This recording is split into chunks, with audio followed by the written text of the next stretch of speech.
Acte 18, 18 à 28. Je vous ai dit tout à l'heure que quand on pense au livre des Actes, on pense souvent aux événements importants qui ont marqué la vie de l'Église naissante du Nouveau Testament. Tout au début du livre, il y a l'ascension, la montée de Jésus au ciel, après avoir donné le mandat missionnaire à ses disciples.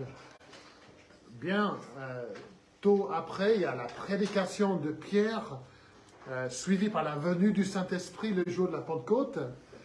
Il y a la mort d'Étienne, vous vous souvenez de la mort d'Étienne, suivie par la conversion de Paul, ces événements qui marquent ce livre des Actes. Il y a la vision de Pierre, de la nappe qui descend avec les animaux impurs. Il y a la conversion de Corneille, le païen. Il y a le conseil de Jérusalem, les tremblements de terre à Jérusalem et à Philippe qui servent à ouvrir les portes de la prison, des prisons. Il y a des émeutes, il y a un naufrage, il y a des procès, il y a toutes sortes de choses, des choses qui marquent notre esprit. Il y a des gens ressuscités, et ainsi de suite. Il y a peut-être, moi j'ai réfléchi à ça pendant la semaine, j'ai pensé à une trentaine d'événements clés du livre des Actes, des événements mémorables, même spectaculaires, il faut dire aussi. Il y a des choses spectaculaires.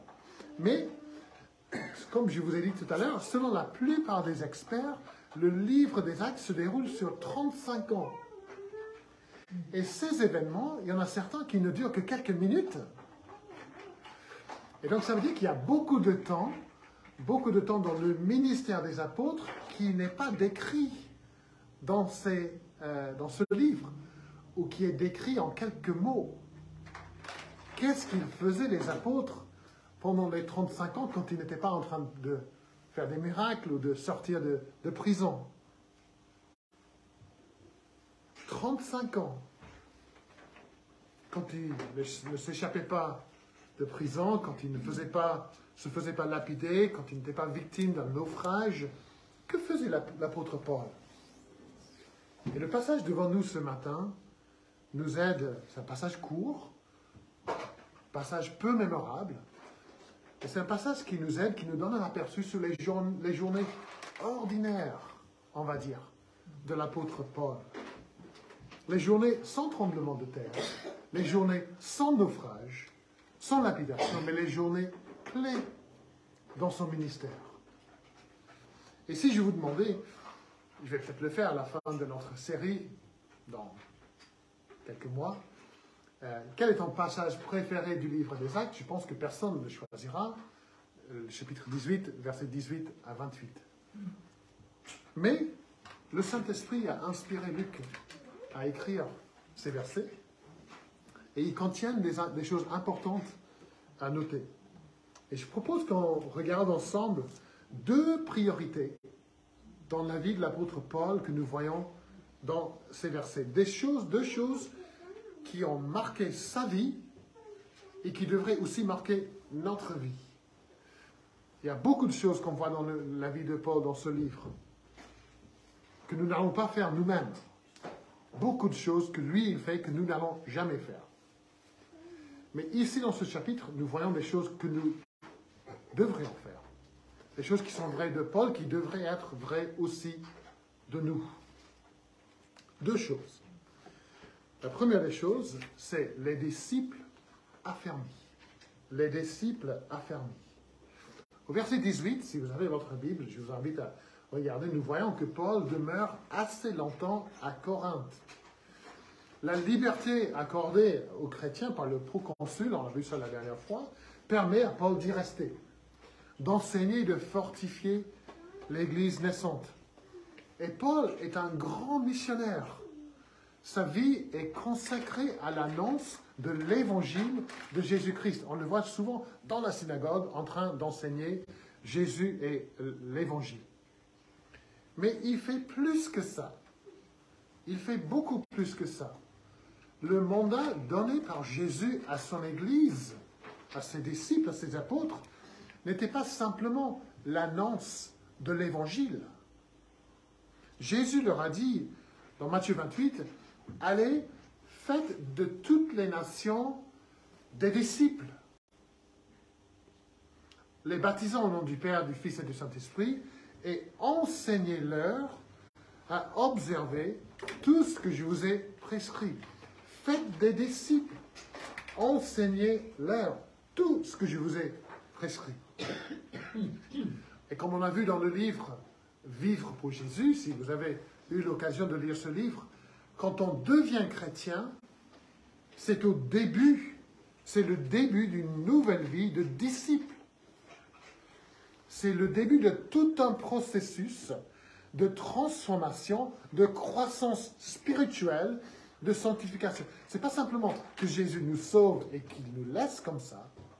Il veut que nous grandissions en lui.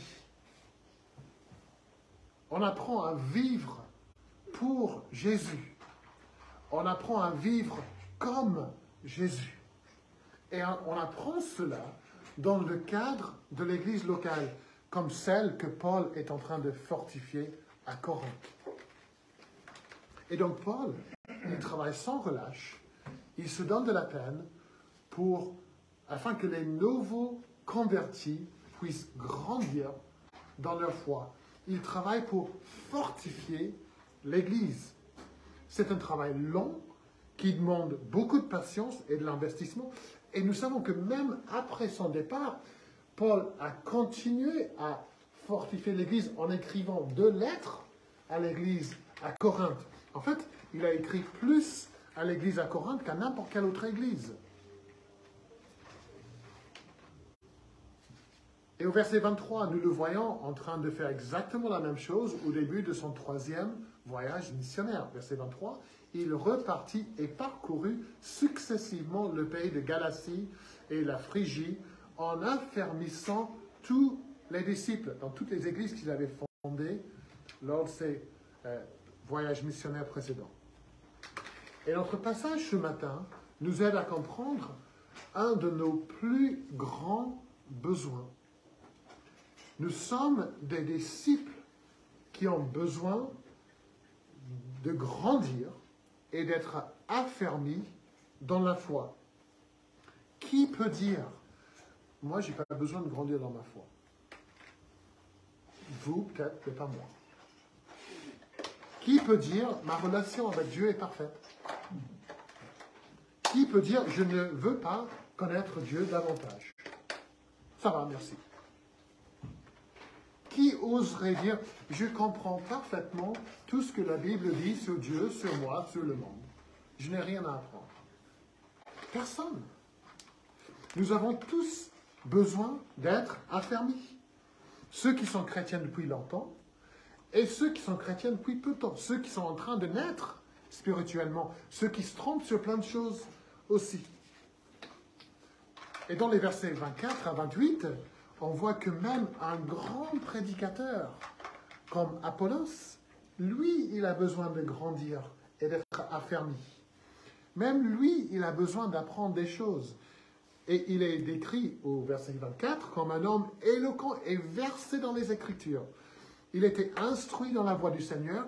Il annonçait avec exactitude ce qui concernait Jésus. Mais sur le baptême, il se trompait. Il avait besoin d'apprendre. Il ne connaissait pas le baptême de Jean, le verset 25 nous dit. Il ne connaissait que le baptême de Jean. Même ce grand enseignant, il est toujours un disciple. Il est toujours quelqu'un qui a besoin d'apprendre. Et c'est une leçon pour nous, qu'il est assez humble pour accepter qu'il ait toujours des choses à apprendre. Il est prêt à écouter. Dans son humilité, ce grand expert des Écritures, il accepte l'instruction d'un couple qui, à notre connaissance, n'a aucune formation théologique. Il écoute Priscille et Aquila, et avec ses nouvelles connaissances, il part pour mieux servir l'Église de Jésus-Christ et pour mieux annoncer la bonne nouvelle de Jésus-Christ. Donc, il faut de l'humilité pour être disciple et pour apprendre. Et chers amis, je vous encourage, comme je dois m'encourager moi-même, à examiner votre cœur ce matin en vous posant la question, est-ce que je reconnais mon besoin d'être affermi et fortifié, mon besoin de grandir? Est-ce que vous vous dites, je veux mieux connaître Jésus? Je veux mieux connaître sa personne, son œuvre pour moi.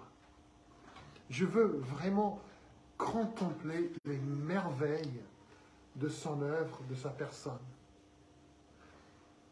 J'ai besoin de contempler la beauté du caractère de Dieu, de creuser dans sa parole pour nourrir mon âme. J'ai besoin de ça.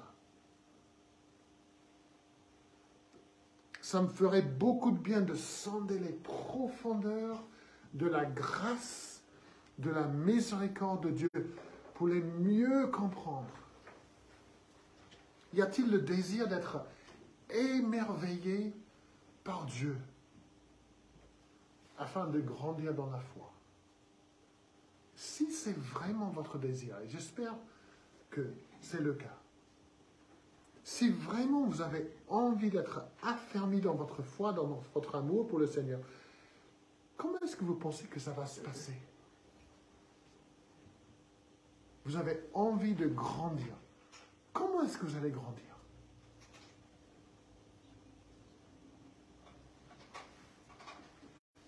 Qu'est-ce que vous allez faire pour répondre à ce désir, à ce besoin? Si moi j'avais faim pendant des jours, je n'avais pas mangé, j'avais faim, je saurais quoi faire. J'irai dans la cuisine et je mangerai quelque chose. Je saurais quoi faire. Mais quand on a une faim spirituelle, une faim de grandir, pour être fortifié, qu'est-ce qu'on fait? Est-ce qu'il faut juste rester là en espérant que ça arrive, on ne sait pas comment? Non. Si vraiment nous voulons être affermis, si vraiment nous voulons avancer avec le Seigneur, nous devons nous plonger dans la parole de Dieu. Que notre vie soit saturée par la parole. Lue, méditée, chez nous, seul, en couple, si c'est possible, en famille, lue, étudiée en groupe, lue et prêchée le dimanche matin, lue et enseignée à l'école de dimanche. Que notre vie soit saturée dans la vie de votre famille, dans la vie de vos enfants. Fixez des règles de vie qui vous permettront de profiter au maximum du ministère de la parole. Un disciple, par définition, c'est quelqu'un qui apprend de son maître, quelqu'un qui suit son maître, qui ressemble à son maître et qui cherche à l'imiter. Mais pour suivre son maître, pour l'imiter, il faut d'abord l'écouter. Il faut le connaître. Et si vous n'avez pas cette envie, cette passion pour grandir, pour être affermi, pour vous nourrir de la parole de Dieu, afin de mieux connaître le Seigneur, mieux connaître sa volonté, mieux savoir ce qu'il veut pour vous, c'est peut-être parce que vous avez donné à d'autres choses la place qui est due à Dieu. Peut-être que vous êtes nourri des choses de ce monde. Peut-être que vous nourrissez votre cœur d'autres choses, des choses autres que la parole. Pour utiliser une image du jardin, peut-être que vous négligez le jardin de votre cœur et vous laissez pousser, comme moi, dans notre jardin, vous laissez pousser toutes sortes de mauvaises herbes qui étouffent ce désir de grandir. On a parlé mercredi de nos machines à laver. Donc, si vous n'êtes jamais venu à l'étude biblique, on parle des machines à laver. Donc c'est à ne pas manquer. Et pourquoi on parle des machines à laver? Parce qu'avec le temps, le calcaire peut s'accumuler dans la machine à laver et elle ne fonctionne pas bien. Mais il faut régulièrement enlever le calcaire. Et c'est pareil pour le cœur du chrétien. Le calcaire du péché, le calcaire de ce monde peut s'accumuler et le cœur devient endurci. Et si c'est le cas pour vous, que votre cœur est endurci, Dieu vous appelle aujourd'hui à venir et à enlever le calcaire de votre cœur. Dieu vous appelle à revenir à lui pour être affermi. Ou si vous n'avez pas ce désir, vraiment d'être affirmé comme disciple, peut-être que c'est possible que vous ne soyez pas disciple du tout. Jésus lui-même dit dans Jean 8, « Si vous demeurez dans ma parole, vous êtes vraiment mes disciples. » Alors, si on prend l'inverse, si vous ne demeurez pas en ma parole, vous n'êtes pas mes disciples. Vous pouvez vous donner le nom que vous voulez, disciple, pas. Mais si vous ne demeurez pas en ma parole, vous n'êtes pas mes disciples. C'est un bon indicateur de l'état de notre cœur.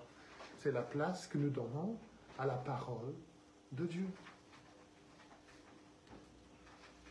Quelle place la parole occupe-t-elle dans votre vie pour nourrir votre âme, pour vous aider à grandir dans votre vie de disciple? Les disciples affermis. La deuxième chose que nous voyons, c'est une vie consacrée. Le verset 18, nous voyons Paul à Sancré. C'est un des ports de la ville de Corinthe. Et là, on lit que Paul s'était fait raser la tête à Sancré, car il avait fait un vœu. Je vous ai déjà dit que la plupart des commentateurs disent que ce vœu, c'est ce qu'on appelle un vœu de naziréa.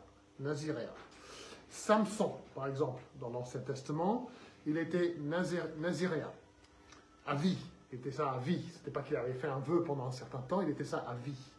Et donc, ça voulait dire qu'il ne pouvait pas boire de l'alcool, il ne pouvait pas se faire raser, se faire couper les cheveux. Et on pouvait faire ce vœu à vie, ou on pouvait faire ce vœu pendant 1 mois, 2 mois, plusieurs mois. On n'est pas obligé de faire ça à vie. Et c'est vraisemblablement ce que Paul avait fait dans la ville de Corinthe.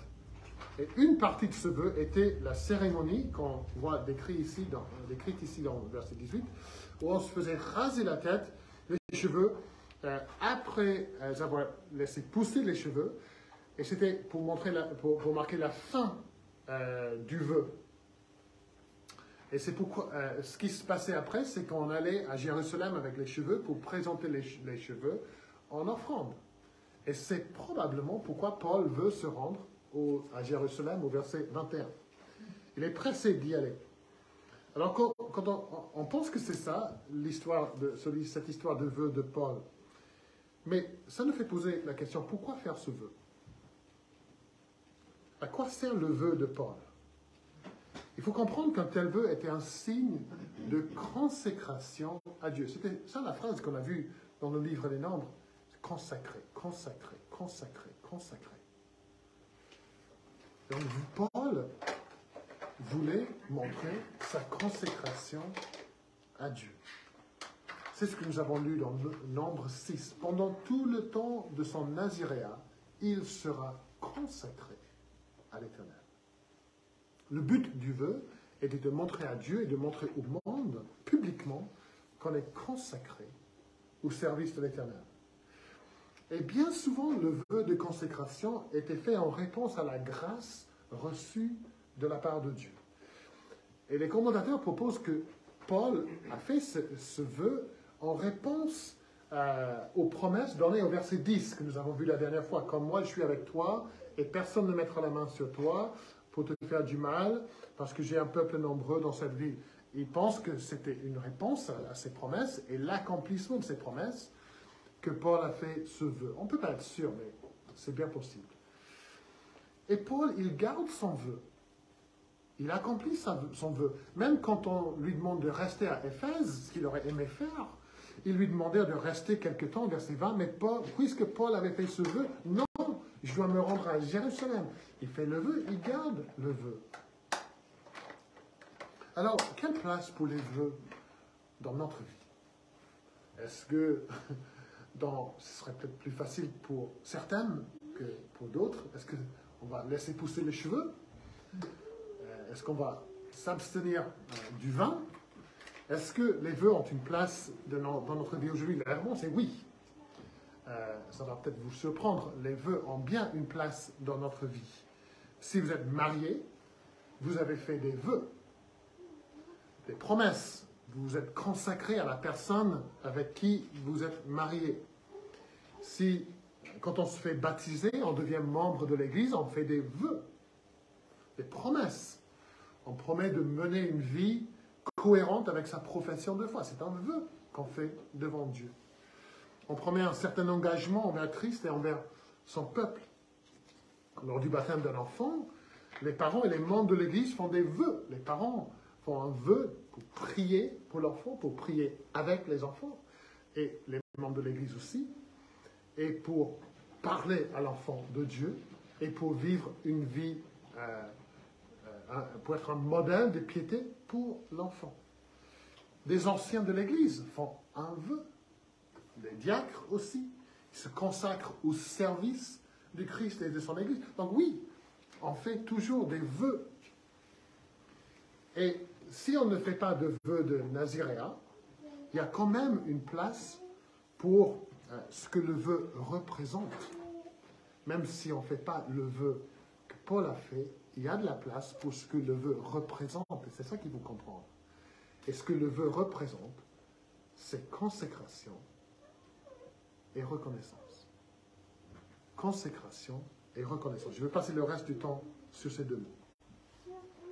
Son vœu, le vœu de Paul, parle d'une consécration à Dieu. Une réponse à la grâce de Dieu. Ça, il faut comprendre. C'est une réponse à la grâce de Dieu. Et j'ai envie de dire que même si on ne fait jamais de vœu formel devant le monde, devant Dieu, la vie d'un disciple de Jésus-Christ, c'est quand même une vie de consécration et de reconnaissance. Regardons ces deux choses ensemble.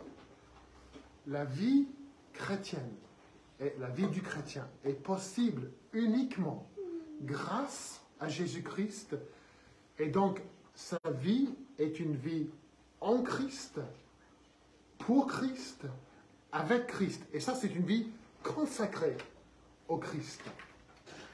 Le chrétien regarde la grâce qu'il a reçue de Dieu. Il regarde comment Jésus s'est donné pour lui. Il regarde comment Jésus s'est consacré à venir mourir à la croix pour lui. Et par reconnaissance, il dit, si Jésus s'est consacré pour moi, moi je me consacre à lui et pour lui.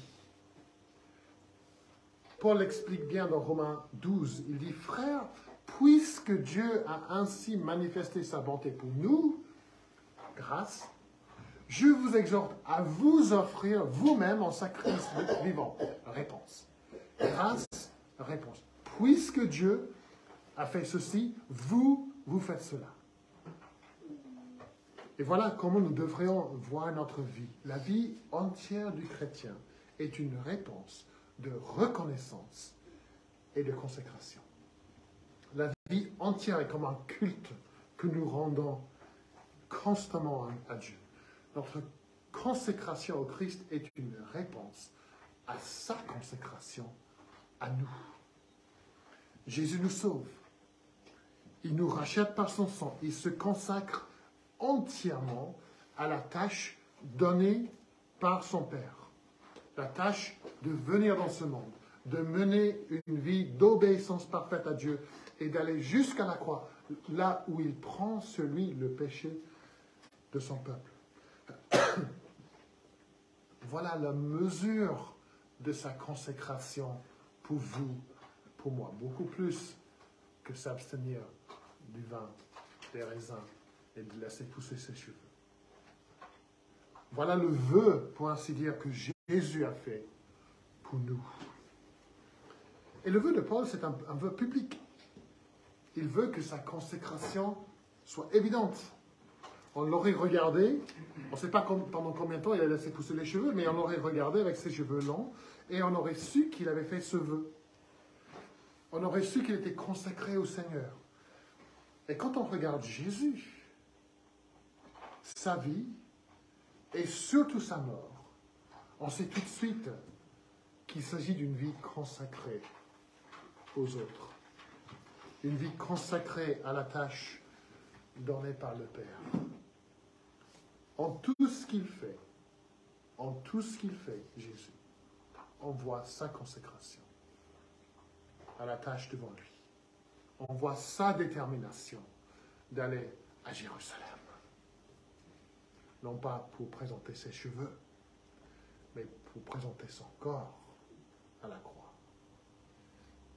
On voit la détermination d'aller jusqu'à la croix et de souffrir à notre place. Un commentateur a dit, Paul avait fait un vœu de ne pas boire du vin, il a gardé son vœu. Jésus a fait un vœu, non pas de ne pas boire du vin, mais de voir quelque chose de bien différent. La coupe de la colère de son Père, et il a gardé son vœu. Et la consécration de Jésus à nous demande une réponse de reconnaissance et de consécration. Et notez bien le danger à éviter ici. Il faut bien éviter ce danger. Dans sa consécration à Dieu, dans une vie dévouée à le servir, on ne se sert pas de sa consécration comme argument dans une négociation avec Dieu. Moi, j'ai essayé de faire ça, j'ai vu ça dans ma vie par le passé. Je disais, Dieu, puisque je me suis consacré à telle ou telle tâche, même si je ne disais pas comme ça, je raisonnais comme ça. Puisque je me suis consacré à telle ou telle tâche, ne serait-il pas raisonnable de ta part? Non, mais on voit comme ça. Si je demande ça de Dieu, ce serait bien quand même qu'il me donne, après tout ce que j'ai fait pour lui. On ne le dirait jamais comme ça, dans une prière. Mais on peut penser comme ça.